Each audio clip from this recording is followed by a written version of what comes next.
Today we'll be performing a central line dressing change. First, we will verify a physician's order to change the dressing and review our facility's protocols on the specific procedure of a central line dressing change. And we have gathered our equipment here. We will identify our patient first. Can you give me your name and date of birth for me, please? All right, thank you. So we have identified our patient. We're going to perform our hand hygiene and don our PPE. We're going to be wearing a surgical mask and clean gloves first. All right, and we also are going to put a surgical mask. Take my watch off here. We're also going to put a surgical mask on the patient in order, because they cannot turn their head. And we do this because we don't want the patient sneezing, coughing on the central line while we're making the dressing change. All right, we have performed our hand hygiene and donned our gloves. So now we will peel off the old transparent Tegaderm dressing, throw it in the biohazard waste bag, and we will also take off the bio patch, the old bio patch that will be on here. So we've taken that off, thrown it away. Now we can, holding the central line in place, making sure it doesn't come out, we'll secure it temporarily with some tape here so we won't have any risk of it coming out of the patient. All right, and while we have our old dressing taken off, we can assess the skin below the old dressing for any redness, signs of bleeding, signs of infection, drainage, anything of that like or nature, and we are good to go.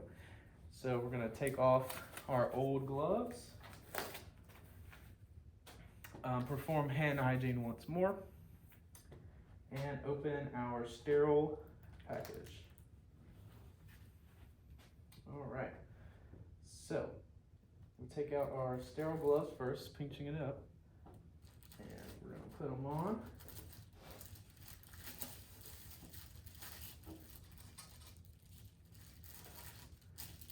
Going inside of the flaps here, making sure we don't touch our sterile package over here, only touching 1 inch. I'm going to grab our this glove first on the left side, go inside of the cup,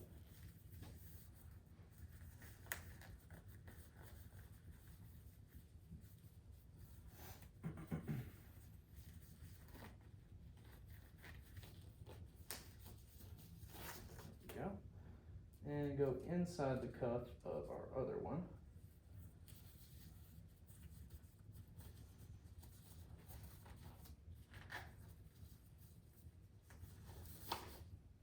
There we go. All right.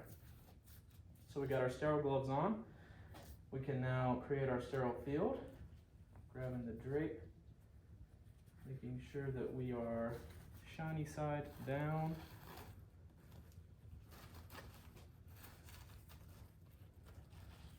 Create our drape of our sterile field. Now avoiding the 1 inch border because we have our gloves on. All right. And we can grab our package on the inside and dump our contents onto our sterile field.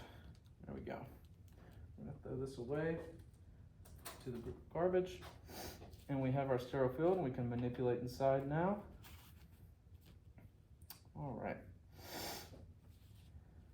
So first we will take our sponge, alcohol sponge, making sure we don't turn our back on our sterile field, and we are going to pop it and clean around the central dressing site with our sponge, going from inside to out in circular motions.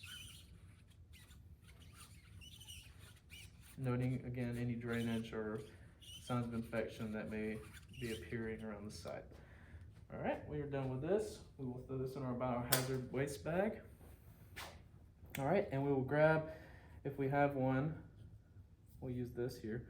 We'll grab our bio patch and put our new bio patch around the site. All right, and our new transparent dressing. And we can put it right over there, making sure that we peel off the edges and make sure it's a firm seal around the central line.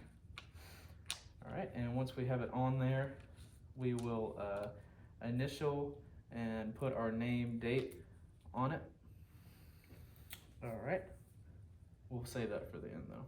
So we've got our new transparent dressing on, and we will also secure the central line again with tape above the transparent dressing to make sure that it will not come out. Like that for now. There we go. All right, so we've got our new dressing on. While we're here, we also, if it's per protocol, we can clamp our tube, change out any caps that old caps that we need to change. So we're good now for that. We will take off our sterile gloves, throw those in the biohazard, clean up our area here, and we will again initial our date and time of the new dressing change for the next nurse or whoever that will be performing the next change. And also we will wash our hands again, go document the procedure, the appearance of the site, how the patient tolerated the dressing change, any new findings that may have occurred or pertinent findings.